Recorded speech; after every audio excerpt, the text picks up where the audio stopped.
Bonjour à tous, aujourd'hui on va parler des plantes, de leur intelligence et de leur capacité physique. Car il faut savoir que les plantes ont des capacités mentales et physiques hors normes et bien plus surdéveloppées qu'on le pensait à l'époque, ce qui leur a permis de se diversifier partout sur la Terre, de la coloniser et à évoluer sous plein de formes aussi différentes et incroyables les unes que les autres, surmontant les obstacles de la nature. On va parler dans cette vidéo en cadre principal de l'intelligence des plantes. Mais on va aussi parler de leurs capacités physiques, car les capacités mentales et physiques sont incroyables. Elles font vraiment des choses incroyables qu'on ne penserait pas qu'elles font. Et toutes leurs capacités leur ont permis à coloniser la Terre et à devenir plus ou moins les maîtres de la Terre, car c'est vraiment elles qui composent le bas de la chaîne alimentaire, par exemple. C'est elles qui offrent la vie sur Terre et c'est elles qui sont plus ou moins les êtres les plus incroyables, dirais-je. Donc, je vous invite à les découvrir.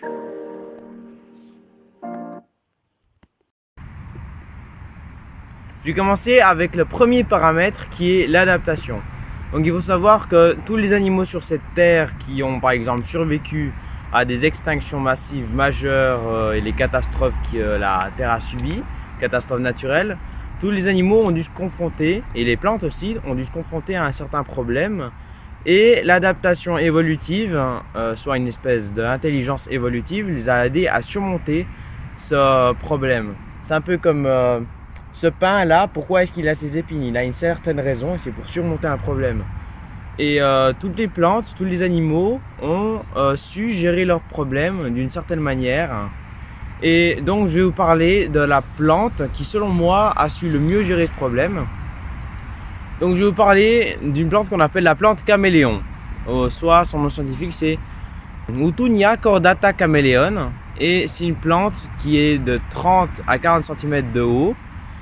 Et sa grande spécificité est qu'elle peut changer de taille, de forme, la forme de ses feuilles, de couleur et même les nervures de ses feuilles, suivant la plante qu'elle est en train de parasiter, pour tout à fait lui ressembler. Et cette capacité qui est très spéciale, elle l'utilise pour s'évader des prédateurs plus ou moins, pour ne pas se faire reconnaître, se camoufler. Sauf que je ne vois pas pourquoi, je ne vois pas quelle est l'utilité de voir qu'une plante est différente à l'autre. Peut-être qu'elle est comestible pour certains animaux, mais c'est vraiment quelque chose de très très spécial et de très très unique. Et c'est, comment dire, c'est une sorte de pouvoir qu'elle a su créer en elle-même pour surmonter un problème. Maintenant, toujours dans l'adaptation, je vais vous parler d'une certaine type de liane qui s'appelle la passiflore. C'est cette liane avec la fleur, avec du violet, du blanc qui est très jolie. Les scientifiques, ils ont mis une espèce de branche à côté. Et donc la passiflore, elle a commencé à faire pousser une petite branche en direction de cette autre branche pour s'agripper. Mais les scientifiques, juste avant qu'elle s'agrippe, ils ont déplacé systématiquement vers la gauche de 5 cm la branche. La plante, elle a dû rééconomiser l'énergie des jours passants et elle a de nouveau fait pousser une petite branche dans la direction de l'autre branche pour s'agripper. Les scientifiques ont de nouveau déplacé à 5 cm vers la gauche la planche, le bois, pour pas qu'elle s'agrippe. Et cette fois-ci, la passiflore, au lieu de s'énerver, bon, sûrement qu'elle s'est énervée à un moment, mais bon, elle a calculé le fait qu'à chaque fois, les scientifiques, ils remuaient, ils déplaçaient la plante 5 cm vers la gauche. Et au lieu de se déplacer elle-même 5 cm, elle s'est déplacée de 10 cm pour attraper le bout de bois au cas où il bougerait de 5 cm. Pour définitivement l'attraper et avancer plus loin vers le haut. Donc ainsi, elle s'est adaptée et elle a su surmonter un certain problème. Et moi, avant, je ne savais pas vraiment, mais ça veut dire que les plantes, elles doivent voir d'une certaine manière et elles doivent avoir d'une certaine manière la perception, la vue. Et moi, sérieusement, je ne le savais pas.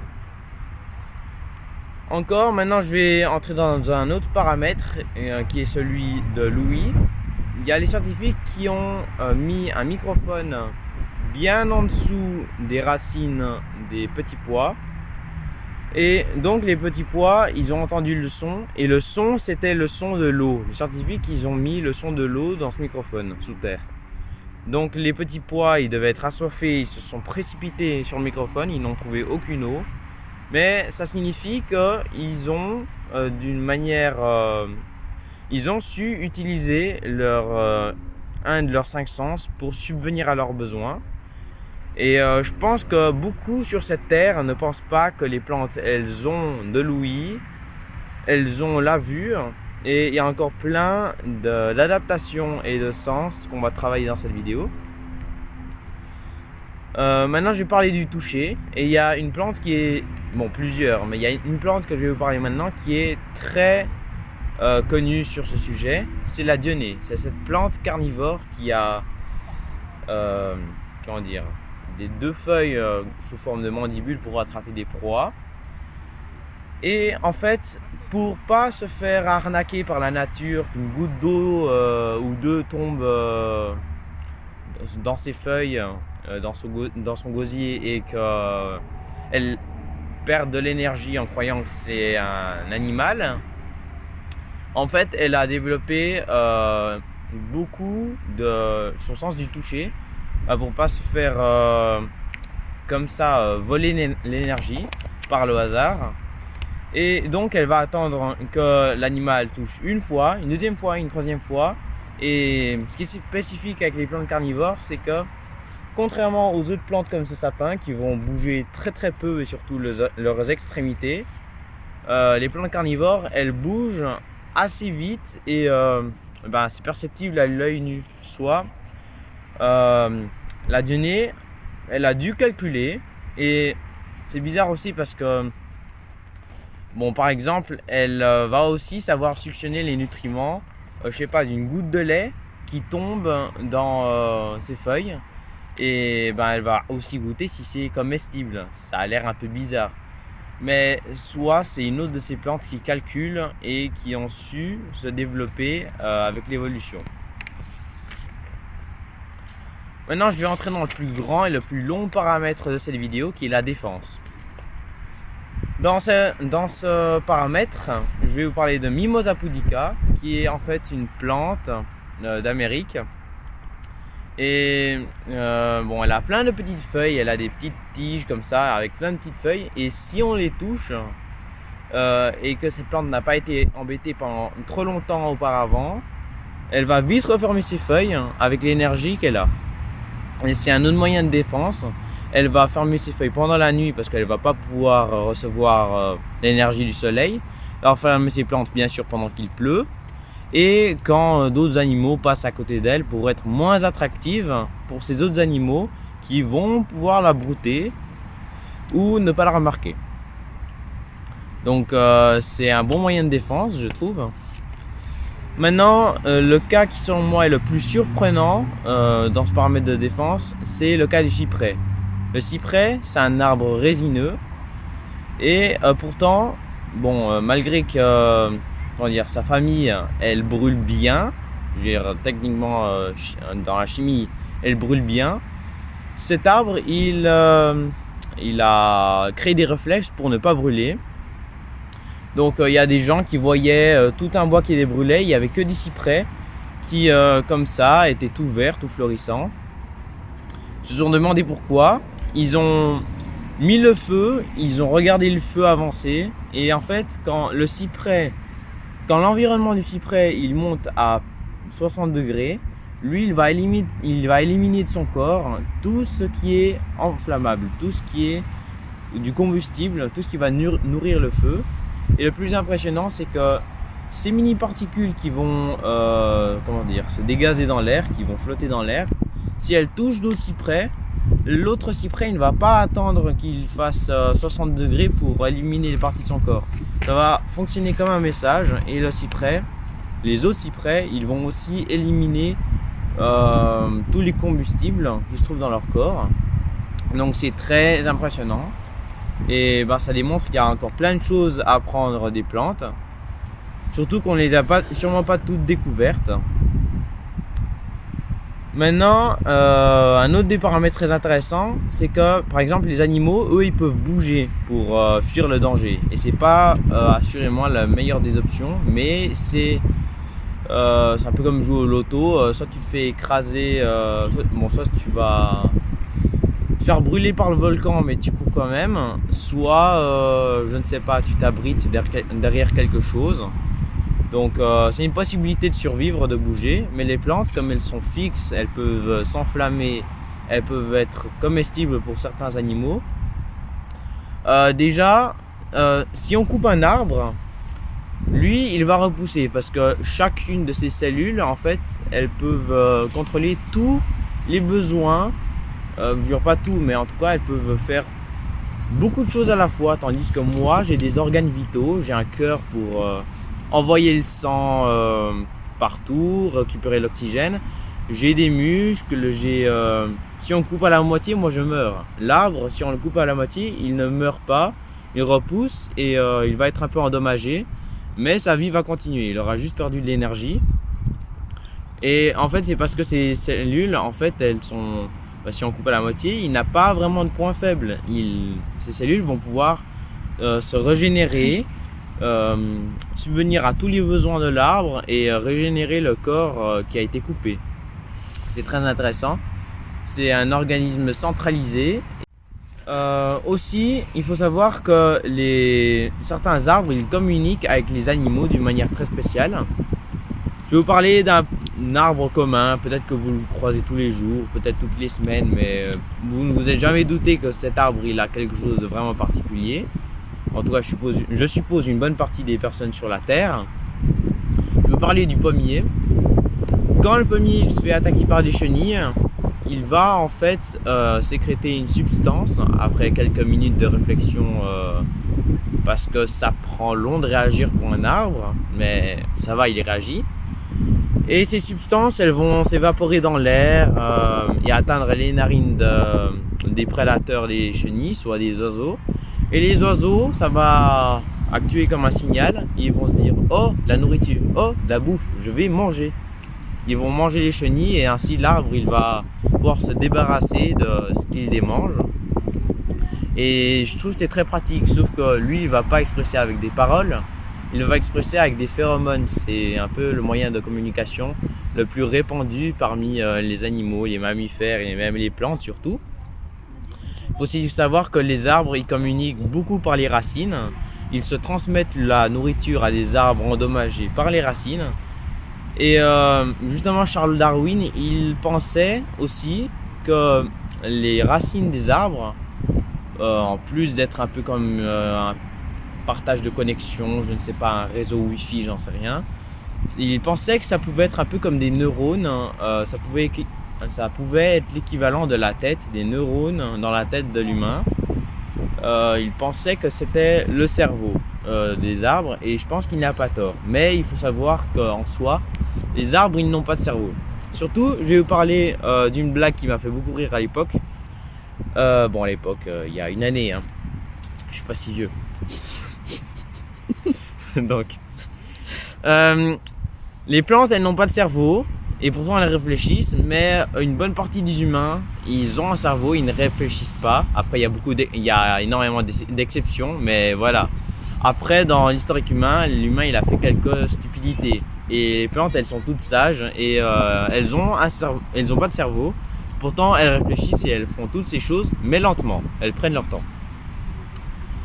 Un exemple très intéressant de l'écoute des plantes est la plante, la prime vert. Cette plante, quand elle est en fleurs, elle utilise les pétales de ses fleurs comme des oreilles et elles sont très sensibles.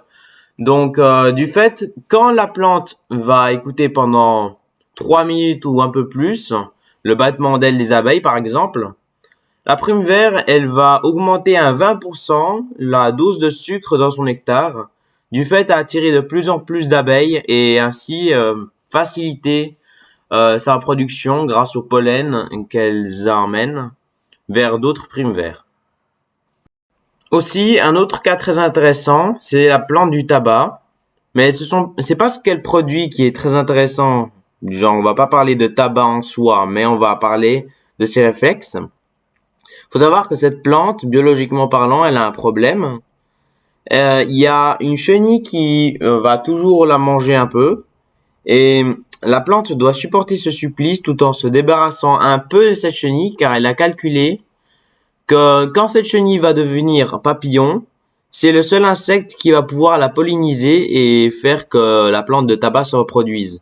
Donc c'est un supplice qu'elle doit endurer, et ainsi elle calcule qu'elle peut pas se débarrasser de toutes les chenilles, car c'est aussi ces chenilles qui, une fois papillon, vont la reproduire en transportant le pollen d'une plante à tabac à l'autre.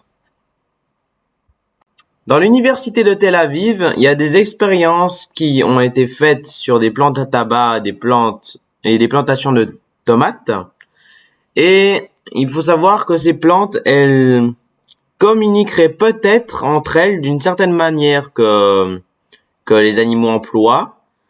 Ils ont découvert, grâce à des microphones, que les plantes, elles émettent d'elles-mêmes des ultrasons. Et c'est peut-être de cette manière qu'elles communiqueraient, mais on ne sait pas encore. Le plus probable, ce serait la communication, bien sûr. Peut-être qu'elles s'en servent pour autre chose. Mais c'est un détail très important, car on ne savait pas que les plantes, elles parlaient à leur manière comme les chauves-souris, on peut dire. Les ultrasons, c'est vraiment des ondes, plus ou moins, des sons imperceptibles à l'oreille humaine, parce que elles sont trop faibles, justement. Et c'est une manière que beaucoup d'animaux et maintenant certaines plantes utilisent pour se communiquer, peut-être. Maintenant, je vais vous parler d'une autre plante qui a su faire quelque chose d'incroyable comparé aux autres plantes. Une plante que peut-être que vous remarquez tous les jours en vous promenant dans un champ. Peut-être une plante que vous ne voyez jamais, je ne sais pas où est-ce que vous vivez. Mais sûrement que vous ne vous êtes jamais douté que cette plante, elle communique avec les animaux. Du fait, c'est le pommier. Cet arbre, en fait, quand il est attaqué par les chenilles, il va libérer des spores, il va libérer des phéromones dans l'air. Hein. Et ces phéromones, ils vont arriver après une dizaine de minutes. Hein, ça prend du temps aux arbres de réagir. Et aussi une dizaine de minutes pour monter, il va arriver aux narines de certains oiseaux, ou en tout cas tous ceux qui sont insectivores, disons tous. Et ces oiseaux, ils vont se dire oh, la nourriture, oh, de la bouffe, je vais manger. Ils vont aller chercher la chenille, l'emplacement exact, et ils vont manger tranquillement et débarrasser l'arbre des parasites. Et justement, en fait, la chose, c'est que non, cet arbre, justement, il n'a pas beaucoup en différence des autres plantes, parce qu'en fait, une grande partie des plantes et surtout la majorité des animaux communiquent justement avec les phéromones. Ce sont des odeurs qui se trouvent sur certaines parties du corps, et nous avons peut-être des restes de ces instincts olfactifs, mais qu'on n'utilise plus depuis longtemps, qui sont restés en nous peut-être, mais les autres animaux et les plantes aussi, elles utilisent ça, et c'est des odeurs qui vont signaler avec le temps quelque chose aux autres animaux. C'est pas vraiment avec des paroles du genre et toi c'était bien ce soir, elle était comment je ne sais pas, elle était comment la soirée, c'était bien, tu t'es amusé? Non, c'est pas avec des paroles, c'est juste avec des odeurs. Et non, en vérité, le pommier, il utilise juste ses phéromones comme toutes les autres plantes. Donc, soi-disant, je vous ai menti. Mais je voulais juste, je sais pas, un peu populariser un autre arbre. Aussi, toujours dans le système de défense, je vous parlais d'une histoire scientifique. Il y a un biologiste et biochimiste qui s'appelle Guten von Oven qui a découvert en 1987 en Afrique du Nord un groupe de koudous qui était mort comme ça, et on ne savait pas pourquoi. Ils se sont dit quel germe, quel virus ont-ils eu, quelle épidémie est en train de les toucher, et ils n'ont trouvé aucun germe, aucun virus, et à la place ils ont trouvé que les arbres alentours, en fait, ils avaient beaucoup de tanins. Le tanin, c'est une espèce de venin défensif qu'ils ont en eux, qu'ils ont dans les feuilles. Et tant qu'il est en eux, c'est un venin pour ceux qui les mangent. Du fait qu'un champignon, par exemple dans la décomposition des feuilles, doit intervenir pour enlever ce tanin pour que les autres animaux viennent manger les feuilles mortes. Donc ça dans le principe. Et en fait, ça veut juste dire que les antilopes, elles ont activé dans l'arbre ce système de défense. L'arbre, il a tellement produit et il s'est tellement immunisé qu'il a fini par tuer les koudous, ils ont fini par tuer une espèce de vache de désert, quoi. C'est quand même énorme. Comme si moi je mangeais, je sais pas s'il y a une feuille comestible, mais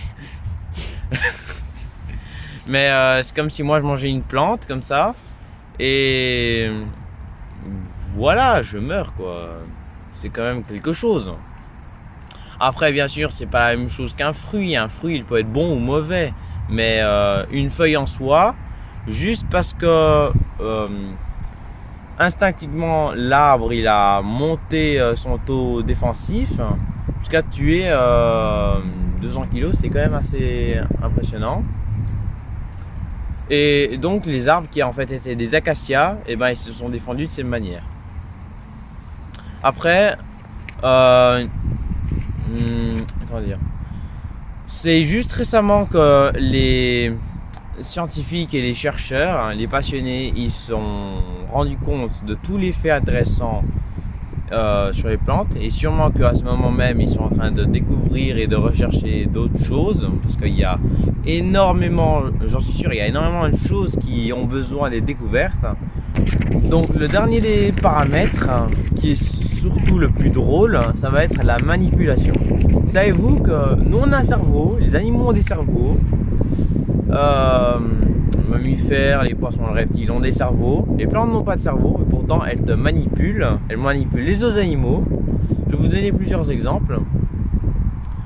Dont l'exemple du pommier par exemple, le pommier il va influencer avec les phéromones justement un autre animal de venir le débarrasser des parasites. En fait ils négocient, c'est un peu ça, mais c'est à leur profit. Et dans le genre, pourquoi est-ce que les animaux ils vont manger des fruits? Bon, pour se nourrir bien sûr, mais pourquoi est-ce que la plante en elle-même elle a développé cette belle pomme dorée, hyper attractive comme ça? En fait, c'est un moyen de reproduction. Après que les fleurs d'un pommier et de l'autre pommier se soient fécondées, ça forme plusieurs beaux fruits dans des deux pommiers. Après, imaginons, il y a un écureuil qui va manger le fruit. Une journée plus tard, voilà, il y a ces excréments par terre et ça va faire de l'engrais. Et ben alors il y aura un nouveau pommier qui 10 ans plus tard va être en train de grandir gentiment. Et ça, juste pour de la nourriture, la plante, elle s'est imaginée. Alors l'écureuil mange, il peut manger du végétal. Je vais lui faire quelque chose de nouveau. Imaginons 60 millions. Imaginons 250 milliards d'années, j'en sais rien. Auparavant, les plantes, elles ont construit les fruits de manière à faire un troc. Tu plantes mes graines et moi je te nourris. Comme ça. Encore, c'est très récent qu'on a une idée de l'intelligence des plantes. Et c'est assez impressionnant de savoir finalement comment est-ce qu'elles peuvent être intelligentes. Elles ont beaucoup de sens de prévoyance et beaucoup d'intelligence évolutive, comme nous les animaux. En effet, tous les animaux qui sont restés là sur Terre après les extinctions massives ont dû s'adapter d'une certaine manière. Et bien auparavant, justement, il y a un des penseurs des Lumières qui s'appelle Potocki, qui a posé la question, qui s'est posé dans la question dans un de ses livres, et bien sûr peut-être quelques autres rares personnes qui se sont posées, pourquoi est-ce que ces plantes sont comme des statues, elles devraient être vivantes, elles devraient être intelligentes, et pourtant la raison est là maintenant, les plantes sont vraiment intelligentes. Faut savoir que les plantes ne sont pas totalement immobiles, notamment un palmier qui s'appelle Socratea selon les scientifiques, qui est un palmier qu'on appelle aussi arbre marcheur. Donc, ce qui est spécial avec cet arbre, c'est que, bon, déjà, il va se déplacer. Il va pas faire une rotation comme le tournesol pour avoir plus facilement les rayons du soleil, pour capter plus facilement les rayons du soleil. Mais lui, il va littéralement se déplacer. D'ailleurs, il a les racines un peu retroussées. Elles commencent plus vers le haut et elles servent non seulement à capter bien sûr les minéraux du sol comme tout arbre, comme toute plante, mais elles vont aussi servir à se déplacer très lentement. D'ailleurs, dans son centre, l'arbre il a une protubérance et quand vient le moment, l'arbre il va faire monter cette protubérance vers le haut de son tronc. Et ainsi, il y aura plein de fleurs qui vont pousser, qui vont grandir, qui vont fleurir sur lui. Et c'est ainsi que fonctionne son système reproducteur. Ainsi, tous les insectes pourront le polliniser et la protubérance disparaît. Donc, si tu as aimé cette vidéo, n'oublie pas de mettre un pouce bleu, à t'abonner à la chaîne pour suivre les nouvelles vidéos que je vais y mettre. Aussi, je vais doubler chaque vidéo le moment venu en espagnol et je vais voir si je pourrais y rajouter l'anglais bien plus tard quand j'aurai le temps. Donc, abonne-toi pour voir les nouvelles vidéos, mets un like et surtout n'oublie pas de partager avec les personnes qui te sont chères et à mettre des commentaires. Ça me ferait plaisir. Voir si tu as des questions, que je puisse répondre dans mes prochaines vidéos, dans certaines vidéos spéciales. Et joyeuse année, joyeux Noël, très tardif. Et prenez soin de vous. Merci.